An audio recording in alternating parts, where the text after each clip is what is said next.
Hello tout le monde, je vous retrouve aujourd'hui dans un update lecture. J'ai 6 livres aujourd'hui à vous présenter, si j'ai bien compté que je n'ai rien oublié.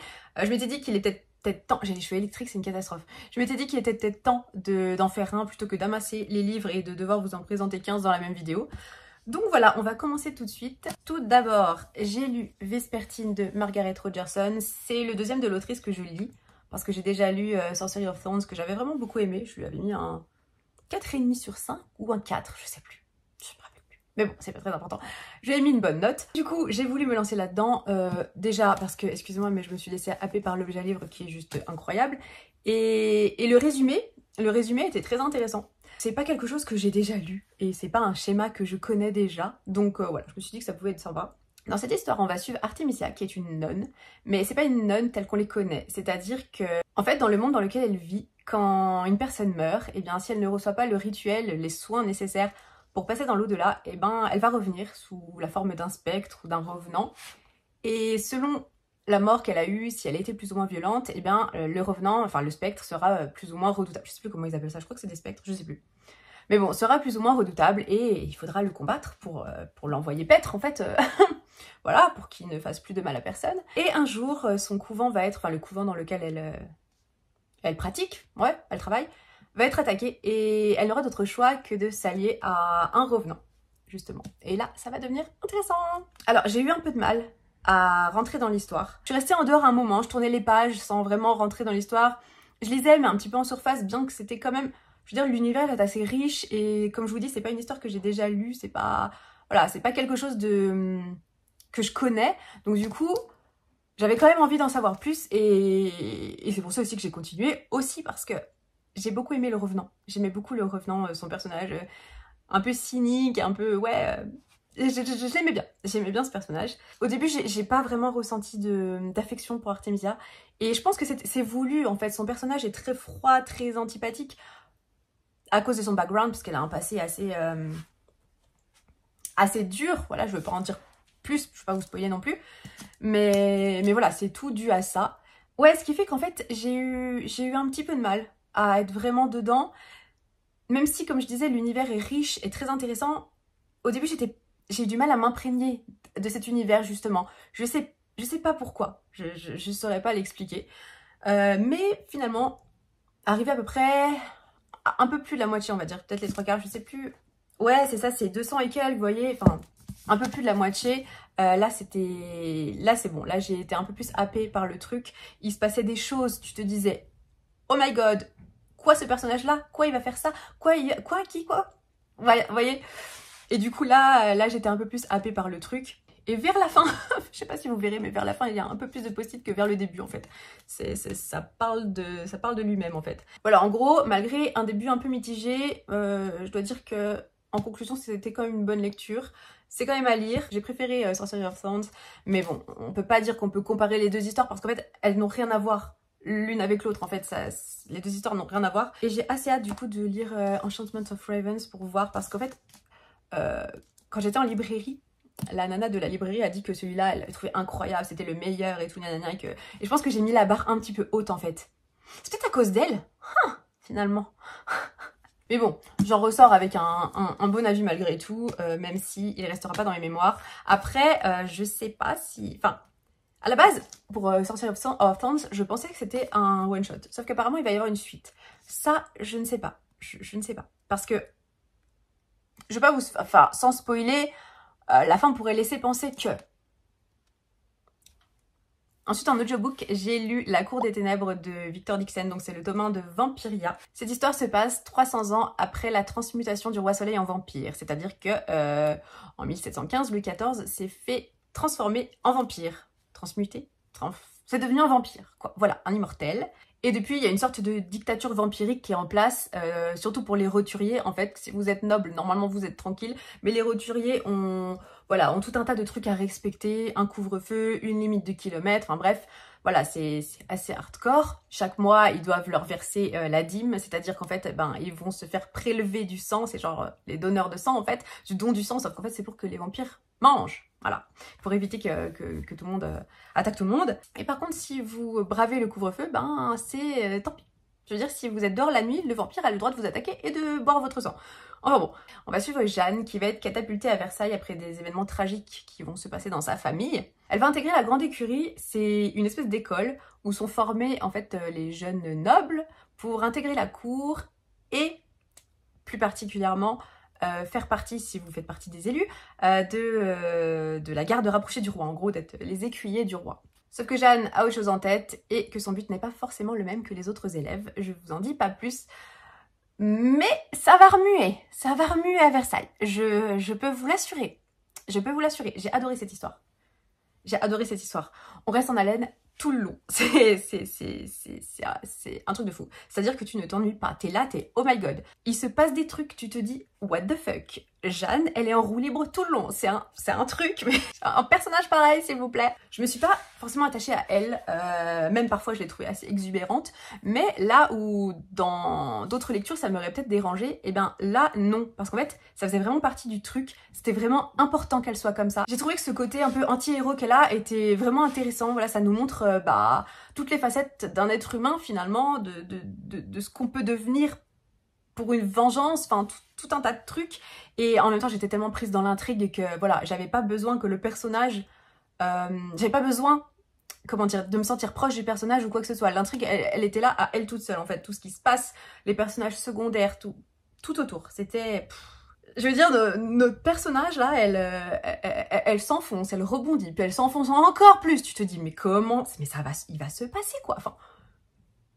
Voilà, c'était trop bien, c'était trop bien, j'ai vraiment beaucoup aimé cette histoire. Ce qui fait que j'ai enchaîné par le tome 2, donc je peux pas vous faire de résumé du tome 2, en fait j'ai un petit peu peur que ça vous spoil, ça serait complètement con en fait. J'ai tout autant aimé ce deuxième tome, genre vraiment à la hauteur du premier, c'est un truc, alors des fois le tome 2 de certaines sagas tu te dis c'est un petit peu en dessous, non, celui-là non, celui-là vraiment, enfin moi personnellement j'ai trouvé qu'il était juste excellent. Allez, le seul truc, c'est qu'en fait j'ai trouvé la fin d'une certaine personne, un peu facile, entre guillemets.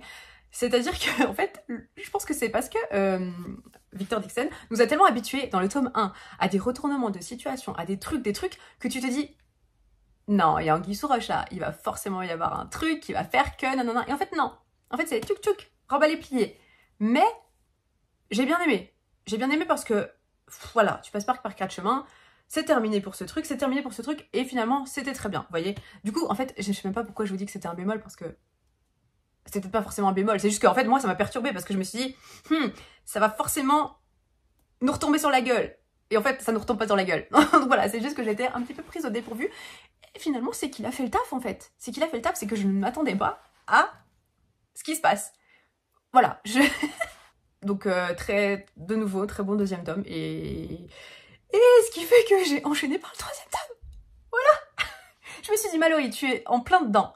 Qu'est-ce que tu vas choisir après? Tu vas encore mettre 1000 ans à choisir ta lecture, là, pour quand tu conduis, là. Et du coup, je me suis dit, non, mais il y a le troisième tome, je prends le troisième tome.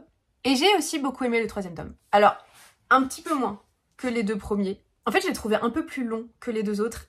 Alors, je sais pas, du coup si c'est de ma faute, parce que j'ai tellement pas l'habitude d'enchaîner les sagas, en fait. J'ai l'habitude d'entre chaque tome, en général, ou alors entre le 1 et le... Enfin, entre le 2 et le 3, ou un truc comme ça, par exemple, de faire une pause dans l'univers, histoire de... Et là, j'ai vraiment tout enchaîné. Alors, est-ce que c'est ma faute? Est-ce que, aussi, il est un petit peu plus long? Mais c'est pas pour autant qu'on s'ennuie. Parce que des aventures, vous inquiétez pas, il y en a. Oh, il y en a. Ça, il y a pas de problème. On quitte un peu tout l'univers de Versailles. On va voyager, en fait, dans ce tome-là. Voilà, on va changer un petit peu de décor. Voilà, non, on va changer très clairement de décor même. Et voilà, ce qui se passe reste quand même vachement intéressant. Tu te dis, pareil, il y a encore un enjeu de dingue. Tu te dis, mais sérieusement, il y a des trucs, je me disais, mais comment elle va s'en sortir? Genre, comment elle va faire? C'est pas possible, c'est pas possible. Il y a eu un plot twist. Alors, un plot twist que j'avais vu venir. J'avais vu venir, voilà, enfin, à partir du moment où il y a l'introduction du truc, j'avais capté qu'il allait se passer ça, mais la tournure des événements était quand même tellement wow que tu te dis, mais comment ça va se terminer? C'est-à-dire que même si t'as vu venir ce plot twist, et que t'es pas en mode « Ah, what the fuck ?» et t'es quand même... Comment elle va s'en sortir? Vous voyez ce que je veux dire? C'est, voilà. Non, j'étais vraiment à fond dans cette histoire, et j'ai essayé de voir à la fin du 3, s'il y aura un 4e tome, parce qu'en fait moi là-bas j'étais là en mode c'est une trilogie. Il va y avoir un 4e tome d'après ce que j'ai compris, mais sur un autre personnage. Ce qui peut être intéressant aussi parce que ce qui se passe pour ce personnage-là est très intéressant aussi. Donc stay tuned, hein, comme on dit. Ensuite j'ai lu... Oh oui, bah on va tout faire tomber. Eleanor and Gray de Brittany Setcheri. J'ai adoré cette histoire. Et attendez, d'habitude je vous dis pas que j'ai adoré tout de suite, je vous dis le pitch. Bon c'est pas grave, j'ai adoré cette histoire de toute façon, si vous avez vu mes vlogs vous le savez. Alors dans cette histoire on va suivre Eleanor qui en fait quand elle était jeune, quand elle était adolescente, est tombée amoureuse de Grayson. Ils sont sortis ensemble, tout, nanana. Sauf que, je me donne des coups de livre, c'est génial. Sauf que en fait, les circonstances, la vie a fait que ils se sont perdus de vue. Et 16 ans plus tard, Eleanor, qui est devenue nounou, va se retrouver à s'occuper des enfants de Grayson, des filles de Grayson. Sauf qu'en fait, elle va découvrir que ce n'est plus du tout le Gray qu'elle a connu à l'époque, ce garçon qui était, qui était solaire, qui était joyeux, qui avait la joie de vivre, qui nanana, tout ça. Eh bien non, c'est un homme qui est devenu froid, solitaire, renfermé sur lui-même. Et ça va vraiment pas être facile parce qu'il va pas lui laisser un accueil de dingue, bien que il l'engage tout de même. Donc voilà, enfin... mec, à un moment donné. Donc en fait, on va avoir la première partie. Donc la première partie, je sais plus jusqu'à quand. J'ai mis un truc là, je suis bête. Toute cette première partie, ici, qui se passe donc quand elle a 16 ans, quand Eleanor a 16 ans. Et le reste qui se passe 16 ans plus tard, quand elle en a 32. Alors j'ai bien aimé la première partie, même si j'avais très hâte d'arriver dans la deuxième partie, parce que c'est super intéressant en fait de voir l'évolution. Et j'avais hâte d'avoir la coupure en fait et de me dire mais qu'est-ce qui s'est passé pour cet homme en fait, qu'est-ce qui s'est passé pour cet homme et qu'est-ce qui va se passer entre deux, parce que ça promettait d'être intéressant en fait. Et la deuxième partie était juste dingue, c'était juste trop bien. J'ai relate à pas mal de trucs, je me suis sentie assez proche d'Eleanor même si on est différentes elle et moi, hein. Elle est un peu trop bonne patte à mon goût, c'est-à-dire qu'elle est hyper gentille, moi il y a plein de fois mais je l'aurais envoyé chier. Ah du coup, il y avait des trucs, des fois, à un moment donné, elle l'a envoyé chier, mais j'étais là, j'étais, mais yes girl, vas-y, s'il te plaît, je t'en prie. C'est bien, les gens, il en faut des gens comme elle, parce que si elle avait pas eu cette patience, cette patience en fait avec lui, et ça n'aurait pas fini comme ça s'est fini en fait.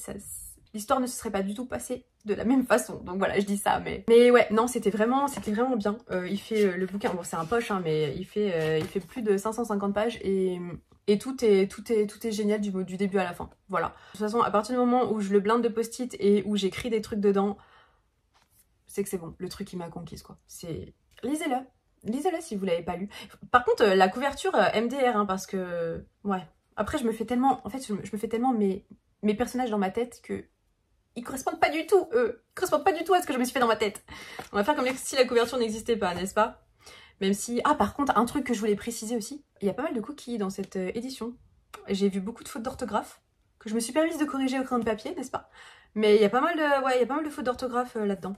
Mais bon, après, voilà, ça n'a pas gêné ma lecture. C'était vraiment une bonne histoire. Et comme je disais, j'ai bien envie de lire London and Shay, qui est aussi une histoire de cette autrice. Et puis, London and Shay apparaissent dans cette histoire, donc dans ce livre-là. Donc j'ai très envie aussi de découvrir leur histoire à eux, parce que ça promet d'être intéressant. Très intéressant. Et ensuite, j'ai lu La Reine sans royaume, le tome 3 du Prince Cruel. Alors non, c'est pas le tome 3 du Prince Cruel, c'est... la trilogie du Peuple de l'air, le Peuple de l'air. La dernière fois, je savais déjà plus. Et je me suis même pas renseignée depuis, histoire de vous faire une vidéo un peu plus professionnelle. Mais je crois que c'est ça, c'est le Peuple de l'air. J'ai bien aimé ce tome-là. Pareil, je vais pas vous faire de résumé. Je pense que tout le monde a déjà entendu parler du Prince Cruel. Et puis, on ne résume pas un tome 3, hein. Faut pas être bête. J'avais bien aimé le Prince Cruel. J'avais un peu moins aimé le Roi Maléfique. Mais j'ai tout autant aimé ce tome 3. Enfin, j'ai mieux aimé ce tome 3 que le tome 2. Voilà, c'est ça. C'est ça. Parce que la fin du tome 2, il se passe un truc et tu te demandes comment... Enfin, qu'est-ce qui va se passer? En fait, quel va être le dénouement de cet événement? Et en fait, du coup, le début là est vachement intéressant parce que tu te demandes vraiment comment... J'essaie de vous le dire sans vous spoiler. Mais tu te demandes vraiment comment... elle va retourner où elle est censée retourner. Bref. Et en fait, quand une certaine personne débarque, tu te dis... Ah, moi, personnellement, je me suis dit, yes, trop bien la façon dont c'est fait. Voilà, j'ai kiffé la façon dont c'était fait. Et là, voilà, là, la première partie, j'étais à fond dedans. Le milieu, j'ai un peu relâché mon truc. On était très dans le complot, ce qui est pas un truc qui me dérange de base, mais là pour le coup, c'était... Voilà, ça parlait de stratégie, ça parlait de trucs, ça parlait de attaquer tel ou tel truc. Donc j'étais là un peu, j'avais un petit peu décroché. Et à un moment donné, il se passe un truc et tu te dis, ah, on repart, ça y est, on repart. Et la dernière partie, voilà, c'était... La dernière partie, c'était un peu dingue, bien que j'ai trouvé que ça s'était enchaîné hyper vite. Mais la fin, hyper vite. Je m'attendais pas à ce que ça se fasse comme ça. Mais au moins pour le coup là, j'étais pas en mode oulala, je suis en train de décrocher. Ah non, là j'étais à fond dans mon truc. C'était une bonne conclusion, enfin une bonne fin, j'ai bien aimé. J'ai vu que du coup il y a un... Alors ce sera pas un tome 4 puisque ce sera sur un autre personnage, je vous dis pas qui parce que je voudrais pas spoiler quoi que ce soit. Mais ceux qui savent, savent. Et du coup, je sais pas quand c'est qu'il sera traduit, mais j'ai entendu des bons avis pour le moment. Et je le lirai. Parce que même si c'est pas la trilogie que j'ai préférée au monde, bah j'ai passé du bon temps, j'ai passé un bon moment à lire cette histoire et je suis contente de l'avoir lu. Je suis contente de l'avoir lu tout de même, voilà. Voilà, c'était tout pour ce point lecture, j'espère que ça n'a pas été trop chaotique parce que, pour tout vous dire, j'étais un petit peu fatiguée là, tout à l'heure, j'étais pas au top du top et je me suis dit, il faut que je tourne cette vidéo, mais étant donné que je voulais pas me forcer, je me suis dit, je vais pas le faire. Et en fait là, j'ai eu un regain d'énergie, je me suis dit, non, je vais aller tourner ma vidéo, j'ai envie de la tourner. Voilà, donc bon, j'espère que tout de même ça a été compréhensible et bah, n'hésitez pas à me laisser un commentaire, quoi que ce soit, à me laisser un petit pouce en l'air. Je dis jamais ce genre de truc et je déteste dire ce genre de trucs. Mais bon, je ne sais pas, j'avais envie de le dire. N'hésitez pas à me dire si vous avez lu une de ces lectures, si vous avez aimé. Et puis en attendant, je vous dis à bientôt dans une prochaine vidéo. Bye. Voilà, qui était solaire, tout ça. Et bien non, il est devenu... Attends quoi ?